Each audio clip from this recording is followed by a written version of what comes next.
بسم اللہ الرحمن الرحیم۔ السلام علیکم ورحمۃ اللہ وبرکاتہ۔ مختصر القدوری کا سبق نمبر 43 ہے، اور آج کے سبق میں ہم باب صلاۃ الکسوف والخسوف اور والاستسقاء ان نمازوں کا انشاءاللہ آج ہم تذکرہ کریں گے، اور کتاب الصلاۃ کے آخری ابواب چل رہے ہیں۔ کسوف یعنی سورج گرہن کی نماز، اور خسوف یعنی چاند گرہن کی نماز، اور استسقاء یعنی بارش نہ ہو اور کافی عرصہ سے بارش نہ ہو رہی ہو اور لوگ جو ہے وہ بارش کے لیے ترس رہے ہوں اور بارش کی بڑی ضرورت ہو، فصلیں تباہ ہو رہی ہوں اور قحط پڑ گیا ہو، تو اس وقت نماز استسقاء پڑھی جاتی ہے، اور اس کی انشاءاللہ ہم تفصیل بیان کریں گے۔ سورج گرہن، چاند گرہن یہ کیا ہوتا ہے، اس کی بھی انشاءاللہ ہم تفصیل بیان کریں گے، اور اس کے بعد پھر انشاءاللہ مختصر اس کے متعلق کچھ احکامات ہیں اور کچھ مسائل ہیں، ان کو بھی تفصیل سے بیان کریں گے۔ تو سورج گرہن جیسا کہ آپ حضرات جانتے ہیں کہ دن کے وقت کبھی آپ نے دیکھا ہوگا کہ سورج تھوڑا سا بے نور ہو جاتا ہے اور اس کی روشنی مدھم پڑ جاتی ہے، اور اس وقت لوگ ہماری مختلف زبانوں میں اور مختلف علاقوں میں ان کے مختلف نام ہوتے ہیں۔ سورج گرہن بھی کہتے ہیں، سورج گرو بھی کہتے ہیں، اور مختلف قسم کے نام ہوتے ہیں، اور اس میں اچانک دن کے وقت مدھم سی روشنی ہوتی ہے سورج کی۔ تو یہ کیا وجہ ہوتی ہے کہ یہ سورج ایک دم سے مدھم ہو گیا اور اس کی روشنی ماند پڑ گئی؟ تو اس کی وجہ یہ ہے کہ یہاں پہ دیکھیں کہ یہ سورج ہے، یہاں پہ اس کو سورج سمجھ لیں آپ، اور یہ ہماری ارتھ ہے یعنی زمین ہے، یہ درمیان میں چاند آ جاتا ہے۔ ہر مہینے نہیں آتا، اس کی بھی اپنی وجہ ہے جو فلکیات کے اندر ہم نے ڈسکس کی ہے، وہاں پہ آپ دیکھ لیں۔ تو یہ دیکھیں کبھی یہ درمیان میں چاند آ جاتا ہے، جب یہ چاند درمیان میں مکمل طور پر آ جائے تو یہ سورج کی جو شعاعیں یہاں سے آ رہی ہیں ان کو یہ زمین تک پڑنے سے روک دیتا ہے، تو زمین کے اس ایریے کے اوپر یہ سورج گرہن ہو جائے گا۔ اب یہ چاند کا جتنا سایہ زمین کے جتنے حصے پر پڑے گا، تو جس جگہ پہ مکمل سایہ پڑے گا تو وہاں پہ مکمل سورج گرہن ہو جائے گا، کہ پورے دن دہاڑے ایک دم سے اندھیرا ہو جائے گا، اور تقریباً 1-2 گھنٹوں تک وہ جب تک چاند اس کے سامنے ہے سورج کے، اس وقت تک وہ روشنی اپنے پاس لے گا اور چاند کا سایہ زمین پر پڑ رہا ہوگا، اور جس کی وجہ سے یہ سورج گرہن ہوگا۔ تو یہ ہوتا ہے، اور کہیں پہ اگر جزوی طور پر ہوگا، جزوی طور پر ہونے کا مطلب یہ ہے کہ چاند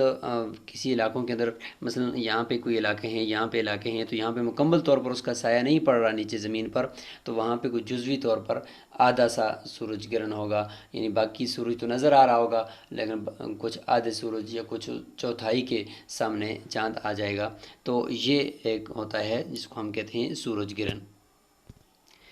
عزیز طلبہ اکرام، یہ ہے ہمارا نقشہ جس میں ہم چاند گرہن آپ کو بتائیں گے۔ چاند گرہن میں دیکھیں اس کا الٹ ہے کہ یہ سورج ہے اور یہ مون ہے یعنی چاند ہے، اور یہ درمیان میں زمین آ گئی ہے۔ پہلے زمین اور سورج کے درمیان چاند آ جاتا تھا اور زمین کے اوپر چاند کا سایہ پڑتا تھا، تو دن دیہڑے سورج گرہن ہوتا تھا کہ سورج کے ہمارے سامنے سے اس کو گرہن لگ گیا ہے اور وہ بے نور ہو گیا ہے۔ اور چاند جو ہے وہ اس طریقے سے کہ رات کے وقت میں ظاہر چاند ہمیں نظر آتا ہے، تو چاند جب وہ 13ویں 14ویں 15ویں کو مکمل کامل ہوتا ہے، اس وقت عام طور پہ ایسا ہوتا ہے کہ چاند ادھر مشرق کی طرف، زمین کی مشرق کی طرف ہو جاتا ہے، اور سورج جو ہے وہ مغرب کی طرف ہوتا ہے، اور سورج زمین کا یہ جو حصہ ہے یہ والے حصے کے اوپر سورج پڑے گا، اور زمین درمیان میں آ جائے گی، اور پیچھے زمین کا جو سایہ ہے وہ چاند کے اوپر پڑ رہا ہوگا، اور چاند چونکہ اس کی روشنی اپنی تو نہیں ہے، وہ تو سورج سے لیتا ہے، اس لیے سورج کی روشنی ساری زمین اپنے اوپر لے لے گی، اور زمین کا جو عکس ہے، سایہ ہے، وہ چاند پر پڑے گا اور چاند بے نور ہو جائے گا رات کے وقت۔ اس کو ہم کہتے ہیں چاند گرہن۔ سورج گرہن کو ہم کہتے ہیں کسوف، کسوف شمس عربی کے اندر ہے، کسوف کہتے ہیں کہ یعنی بے نور ہو جانا، اور چاند کو کہتے ہیں خسوف شمس۔ اس کا مطلب یہ ہو کہ چھپ جانا اور ماند پڑ جانا اور روشنی اس کی مدھم پڑ جانا، تو یہ کسوف شمس اور خسوف قمر، خسوف قمر ہم اس کو کہہ رہے ہوتے ہیں۔ تو یہ ہیں دو، ان سے متعلق ہم آج ڈسکس کرتے ہیں کہ جب یہ ہو جاتا ہے تو ان کا کیا مطلب ہوتا ہے۔ ظاہری سبب تو ہم نے آپ کو بتا دیا، لیکن اس کے پیچھے باطن میں کیا حکمتیں ہیں، اللہ تعالیٰ کی کیا راز پوشیدہ ہیں، وہ تو اللہ تعالیٰ ہی بہتر جانتے ہیں، لیکن حضور صلی اللہ علیہ وسلم نے ہمیں کیا تعلیمات دی ہیں وہ ہم دیکھتے ہیں۔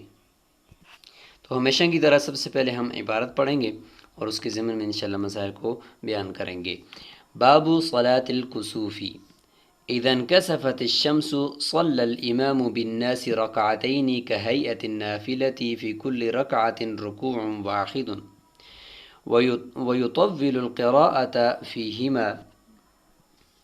ويخفي عند أبي حنيفة رحمه الله وقال أبو يوسف ومحمد رحمهما الله يجهر ثم يدعو بعدها حتى تنجلي الشمس ويصلي بالناس الإمام الذي يصلي بهم الجمعة فإن لم يحضر الإمام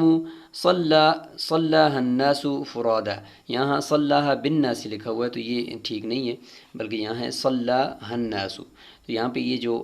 درمیان میں با ہے یہاں پہ اس کو یہاں سے آپ نے کاٹنا ہوگا، صلاها الناس فرادا۔ وليس في خسوف القمر جماعة وإنما يصلي كل واحد بنفسه وليس في الكسوف خطبة۔ یہاں تک ہم سب سے پہلے کسوف اور خسوف سے متعلق بات کر لیتے ہیں، پھر ہم انشاءاللہ استسقاء کی طرف تدریجاً جائیں گے۔ تو باب صلاۃ الکسوف کے یہ باب کسوف شمس یعنی سورج گرہن کی نماز اور اسی کے ضمن میں پھر چاند گرہن کی نماز سے متعلق ہے۔ فرمایا کہ اذا انکسفت الشمس، جب سورج بے نور ہو جائے اور اس کو گرہن لگ جائے، صلی الامام بالناس، تو امام یا اس کا نائب وہ لوگوں کو پڑھائے گا نماز، کتنی رکعتیں، رکعتین، 2 رکعتیں پڑھائے گا، کہیئۃ النافلتی، باقی جو عام نوافل ہیں اسی کی حیت پر، اسی حالت میں، نہ اذان ہوگی نہ اقامت ہوگی نہ کوئی خطبہ ہوگا، کچھ بھی یعنی وہ فرائض والی نہیں ہوگی حالت بلکہ نوافل والی حالت ہوگی۔ فی کل رکعۃ رکوع واحد، ہر رکعت کے اندر ایک ہی رکوع ہونا چاہیے۔ یہ احناف کا مسلک ہے۔ شوافی کا مسلک یہ ہے کہ ہر رکعت کے اندر 2 رکوع ہوں گے، اپنی جگہ پر ان کے دلائل ہیں اور احادیث ہیں، جبکہ احناف کے نزدیک 1 رکوع ہے۔ وَيُطَوِّلُ الْقِرَاءَةَ فِيهِمَا، اور قراءت کو بہت طویل کرے گا دونوں رکعتوں کے اندر امام، چونکہ یہ جب تک سورج گرہن ختم نہیں ہوا، فرماتے ہیں کہ اس وقت تک امام جو ہے وہ قراءت کرتا رہے گا۔ وَيُخْفِي عِنْدَ أَبِي حنیفہ، امام ابو حنیفہ رحمہ اللہ فرماتے ہیں کہ قراءت جو کرے گا وہ مخفی کرے گا، یعنی سرًا قراءت کرے گا، آہستہ آواز سے قراءت کرے گا۔ وقال ابو یوسف و محمد رحمہم اللہ، صاحبین رحمہم اللہ فرماتے ہیں یجہر، جہراً قراءت کرے گا۔ تو اس میں امام صاحب کا قول چونکہ دلائل کی روشنی میں اگر دیکھا جائے تو یہ سرًا کرنا یہ افضل معلوم ہوتا ہے، اور چونکہ دعا ہے اور اس میں اللہ تعالیٰ سے مانگنا ہے اور تضرع اور اوزاری ہے، تو بہتر یہ ہے کہ اس میں آہستہ آواز سے ہو اور ہر ایک اپنے اپنے طور پر کرے۔ لیکن چونکہ پھر اس میں لوگ شور و شغب کریں گے کہ سورج گرہن اگر زیادہ ہو گیا تو لوگ ڈر جائیں گے خوف کے مارے، تو اگر اس میں امام قراءت کو اونچی آواز سے کرے تو اس میں یہ ہے کہ لوگ تو خاموشی کے ساتھ قرآن سنتے چلے جائیں گے۔ تو اس لیے یہاں پہ صاحبین کے قول کو کے اوپر آج کل فتویٰ یہی ہے موجودہ دور کے اندر کہ اس میں یہ کہ امام جہراً قراءت کرے، اور 2 رکعت ہیں سورج گرہن کے وقت، چونکہ دن کے وقت ہوتا ہے تو لوگوں کا اجتماع مسجد کے اندر یہ آسانی کے ساتھ ہو سکتا ہے، اس لیے وہ طویل قراءت کرے گا اور جب تک سورج گرہن ختم نہیں ہوا اس وقت تک وہ قراءت کرتا رہے گا۔ ثم يدعو بعدها، پھر اس کے بعد دعا کرے گا، یہ اور طویل دعا کرتا رہے گا، حتی تنجلی الشمس، یہاں تک کہ سورج جو ہے وہ روشن ہو جائے اور اس کے اوپر سے جو بے نوری تھی وہ ختم ہو جائے، اور درمیان سے ظاہری طور پر جو سبب ہے وہ درمیان سے یعنی جو زمین اور سورج کے درمیان چاند حائل ہو گیا تھا وہ درمیان سے ہٹ جائے۔ تو اس سے متعلق یہ تو ظاہری سبب ہے۔ حضور صلی اللہ علیہ وسلم کی ایک حدیث مبارک بھی ہم آپ کو یہاں پہ اس کی زیارت کروا لیتے ہیں اور سمجھتے ہیں کہ آپ صلی اللہ علیہ وسلم نے اس سے متعلق کیا ارشاد فرمایا تھا۔ تو حضور صلی اللہ علیہ وسلم نے ارشاد فرمایا، حضرت ابی بکرہ رضی اللہ عنہ فرماتے ہیں کہ ہم حضور صلی اللہ علیہ وسلم کے پاس تھے، فن کا صفت الشمس کہ سورج کو گرن لگ گیا، فقام رسول اللہ صلی اللہ علیہ وسلم یجر رداءہ، تو حضور صلی اللہ علیہ وسلم کھڑے ہوئے اور اپنی چادر جو ہے وہ ساتھ، چونکہ جلدی میں تھے اور فوراً مسجد کی طرف داخل ہو رہے تو اپنی چادر کو ساتھ کھینچ کر لے گئے، حتیٰ دخل المسجد، یہاں تک کہ مسجد نبوی میں داخل ہوئے، اور فرمایا فدخلنا، ہم بھی ساتھ داخل ہو گئے، فصلی بنا رکعتین، 2 رکعتیں ہمیں پڑھائی، حتیٰ انجلت الشمس، کہ سورج وہ روشن ہو گیا اور واضح ہو گیا، فقال النبی صلی اللہ علیہ وسلم ان الشمس والقمر لا ينکسفان لموت احد، یہ سورج اور چاند کسی آدمی کی موت کے اوپر یہ بے نور نہیں ہوتے، ان کو گرن نہیں لگتا، کیونکہ وہاں پہ قریب کے اندر حضرت ابراہیم جو حضور صلی اللہ علیہ وسلم کے صاحبزادے تھے، ان کی وفات ہو گئی تھی، تو صحابہ کرام نے اور لوگوں نے یہ سمجھا کہ شاید ان کی وجہ سے یہ سورج بے نور ہو گیا، تو آپ صلی اللہ علیہ وسلم نے یہاں پہ خطبہ دے کر اس بات کو منع کر دیا کہ ایسا نہیں ہے، بلکہ یہ اللہ تعالیٰ کی ایک نشانی ہوتی ہے، اور کسی کے موت کے اوپر یہ گرن نہیں لگتا۔ قیامت کی نشانیوں میں سے ایک یہ نشانی بھی ہے کہ اس طریقے سے سورج بے نور ہو جائے گا، اور اذا السماء انفطرت واذا النجوم انکدرت واذا الجبال سجرت، تو یہ اس کی نشانیوں میں سے ایک نشانی ہے۔ فاذا رأیتموها، پس جب تم اس کو دیکھو، فصلوا، لہذا نماز پڑھو، وادعوا، اور دعا کرو، حتی ینکشف ما بکم، یہاں تک کہ تمہارے سامنے جو کچھ ہوا ہے وہ ختم ہو جائے اور سورج اور چاند دوبارہ جو ہے وہ روشن ہو جائے۔ تو یہ حدیث مبارکہ ہمیں یہاں سے ملتی ہے۔ خطبہ یہ نہیں ہے، ہم اس کو خطبہ مسنونہ نہیں کہیں گے کہ کسوف شمس کے بعد خطبہ بھی ہونا چاہیے 2 رکعت نماز پڑھنے کے بعد، کیونکہ یہ جو فرمایا تھا آپ صلی اللہ علیہ وسلم نے، تو یہ لوگوں کو تنبیہ کرنے کے لیے، اور اس بات کا جو ذہن کے اندر ایک شک سا تھا، گمان سا تھا، اس کو دور کرنے کے لیے کہ یہ کسی کی موت کے اوپر یہ نہیں ہوتا۔ وَيُصَلِّي بِالنَّاسِ الْإِمَامِ، فرمایا کہ لوگوں کو نماز جو سورج گرہن کی نماز ہے وہ امام پڑھائے، الَّذِي يُصَلِّي بِهِمُ الْجُمْعَةَ، جو ان کو جمعہ کی نماز پڑھاتا ہے، تو وہ امام ہوگا، کیونکہ اگر اور ہوں گے کوئی یا کوئی عام آدمی ہوگا تو پھر تو لوگ شور و شغب کریں گے، اور مسجد اگر ہے تو پھر اس کے ماحول کو بھی اور اس کے تقدس کو بھی پامال کریں گی، کیونکہ یہ ایک ایسا وقت ہوتا ہے کہ لوگ خوف و ہراس میں ہوتے ہیں، تو اس لیے فرمایا کہ امام ہو تاکہ وہ لوگوں کو کنٹرول بھی کرے اور ان کو نماز پڑھائے، اور چونکہ حضور صلی اللہ علیہ وسلم تھے، انہوں نے خود پڑھائی تھی، تو اس لیے بعد میں بھی کوئی بڑا امام جو جمعہ پڑھانے والا خطیب ہے وہ پڑھائے گا، اس کے علاوہ اور نہ پڑھائے۔ فَإِن لَمْ يَحْضُرِ الْإِمَامُ، پس اگر امام حاضر نہیں ہو سکا یا کسی وجہ سے وہ نہیں آ سکا، تو صَلَّاهَا النَّاسُ، تو لوگ جو ہیں یہ صَلَّاهَا النَّاسُ ہے، تو لوگ اس نماز کو پڑھیں گے فرادہ، اکیلے انفرادی طور پر، وَلَيْسَ فِي خسوف القمر جماعۃ، اور چاند گرن اب جب ہو جائے تو اس میں کوئی جماعت نہیں ہے۔ وجہ کیا ہے؟ وجہ یہ ہے کہ چونکہ وہ رات کے وقت ہوتا ہے، اور رات میں لوگوں کا جمع ہونا ایک جگہ پر یہ مشکل ہے، اس لیے فرمایا کہ چاند گرن میں جماعت یہ کوئی سنت نہیں ہے۔ وَإِنَّمَا يُصَلِّي كُلُّ وَاحِدٍ بِنَفْسِهِ، ہر ایک اکیلا اپنے طور پر وہ نماز پڑھے گا چاند گرن کی۔ وَلَيْسَ فِي الْكُسُوفِ خُطْبَةٌ، اور خطبہ جو ہے وہ کسوف شمس کی نماز میں، یعنی سورج گرہن کی نماز میں وہ منقول نہیں ہے۔ میں نے جس طرح آپ کو بتا دیا کہ وہ جو حضور صلی اللہ علیہ وسلم نے حدیث مبارکہ نبی کے اندر پیش فرمائی تھی، تو وہ اس حوالے سے تھی کہ وہ ایک لوگوں کے ذہنوں کے اندر جو گمان تھا اور شک تھا اس کو دور کرنے کے لیے۔ تو یہاں تک صلاۃ کسوف اور خسوف کا ذکر ہوا۔ اب ہم آگے اسی کے ساتھ ہی انشاءاللہ نماز استسقاء کا بھی ذکر کرتے ہیں، اور اس کی عبارت کو بھی یہاں سے ہی ہم پڑھنا شروع کر دیتے ہیں۔ باب الاستسقاء، استسقاء کسے کہتے ہیں؟ جیسے کہ آپ کو شروع میں بتا دیا کہ جب پانی کی طلب ہو اور قحط پڑ چکا ہو، فصلیں خراب ہو گئی ہوں، خشک ہو گئی ہوں، اور چرند پرند کو بھی پانی کی ضرورت ہو، انسانوں کو بھی ضرورت ہو، تو اس وقت بارش نہ برس رہی ہو، تو ایک دعا ہے، حقیقت میں تو اس کو ہم دعا کہتے ہیں، اور ہے بھی یہ دعا کہ لوگوں کا اللہ تعالیٰ کے سامنے آوازاری کرنا، جیسے کہ سورہ نوح نوح کے اندر ہے کہ فَقُلْتُ اسْتَغْفِرُوا رَبَّكُمْ إِنَّهُ كَانَ غَفَّارًا، کہ اپنے رب سے بخشش طلب کرو، وہ بخشش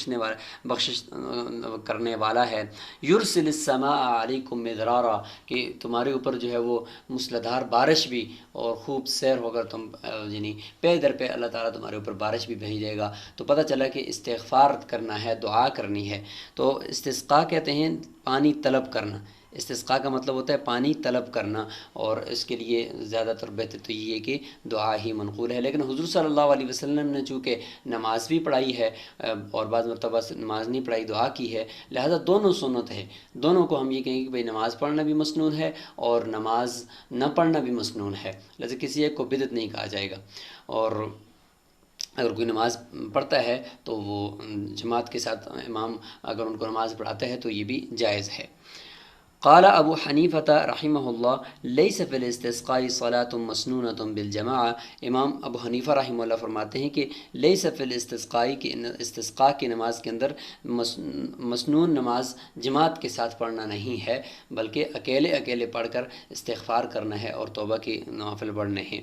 فإن صلى الناس وحدانا، پس اگر لوگ اکیلے اکیلے نماز پڑھ رہے ہیں جائز ہے۔ وإنما الاستسقاء الدعاء والاستغفار، فرمایا کہ استسقاء اصل میں دعا ہے اور استغفار ہے، اور اللہ تعالیٰ سے بخشش طلب کرنی ہے اپنے گناہوں کی۔ وقال ابو یوسف و محمد رحمہم اللہ، صاحبین فرماتے ہیں یصلی الامام الرکعتین، امام لوگوں کو 2 رکعت نماز پڑھائے جائز ہے، چونکہ حضور صلی اللہ علیہ وسلم نے پڑھائی بھی ہے، لہٰذا کبھی نہ بھی پڑھیں کبھی پڑھیں۔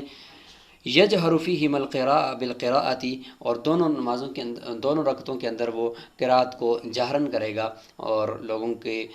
کو نماز پڑھائے گا۔ ثم یخطب، پھر اس کے بعد خطبہ دے گا، اور خطبے کے لیے وہ کس طرف رخ کرے گا؟ ویستقبل القبلۃ بالدعاء، پہلے خطبہ تو لوگوں کی طرف رخ کر کے دے گا، پھر اس کے بعد جب دعا کے لیے ہاتھ اٹھائیں گے تو پھر سب قبلے کی طرف ہو جائیں گے۔ تو فرمایا ویستقبل القبلۃ، امام بھی قبلے کی طرف رجوع کر دے گا، بالدعاء، دعا کے ساتھ۔ ویقلب الامام رداءہ، اور امام اپنی چادر کو وہ پلٹے گا، چونکہ امام صاحب کے نزدیک نماز نہیں ہے تو نماز کے ساتھ ہی خطبہ ہوتا ہے اور نماز کے ساتھ ہی یہ سارے کام ہوتے، تو وہ بھی امام صاحب کے نزدیک نہیں ہوں گے، جبکہ صاحبین کے نزدیک اور آج کل جو فتویٰ دیا جا رہا ہے وہ بھی اسی پر ہے کہ جائز ہے نماز پڑھیں، اور امام کے لیے یہ بھی جائز ہے کہ وہ اپنی چادر کو پلٹے، امام ہی پلٹے، دوسرے لوگ اگر نہ بھی پلٹیں تو کوئی بات نہیں ہے۔ اور چادر پلٹنے کا طریقہ یہ ہے کہ اپنے دائیں ہاتھ سے پچھلی اپنی پیٹھ کی طرف سے دائیں ہاتھ کو لے جائے اور بائیں طرف سے اپنی چادر کے جو نیچے والا کونا ہے اس کو پکڑ لے، اس طریقے سے بائیں ہاتھ کو اپنی پیٹھ کے پیچھے لے جائے اور چادر کا جو دائیں طرف نیچے والا کونا ہے اس کو جا کر پکڑ لے، اور اس کے بعد جب یہ کام وہ کر لے گا تو پھر دونوں ہاتھوں کو اپنے کھینچے، بائیں کو بائیں طرف دائیں کو دائیں طرف، تو چادر اس کے بیک سائڈ پہ یعنی پیٹھ کے پیچھے چادر خود بخود پلٹ جائے گی۔ تو یہاں پہ اگر آپ اس کو چادر سمجھ لیں تو امام یعنی یہ یہاں سے پیچھے اگر امام کھڑا ہو تو وہ اپنے دائیں ہاتھ کے یہاں سے دائیں ہاتھ کو لائے گا اور پچھلی طرف سے اس کونے کو پکڑے گا، اور بائیں ہاتھ سے لائے گا اور پچھلی طرف سے اس کونے کو نیچے والے کو آ کر پکڑ لے گا، اس طریقے سے پکڑے گا۔ تو اس کو اپنے اس ہاتھ کو ادھر کھینچے گا اور اس ہاتھ کو ادھر کھینچے گا، تو یہ اس طریقے سے چادر خود بخود پلٹ جائے گی، تو اس کو کہتے ہیں قلب ردا۔ تو یہ بھی چونکہ ثابت ہے، منقول ہے، تو لہٰذا اگر یہ اس طریقے سے کر لے، لیکن یعنی اس کا یعنی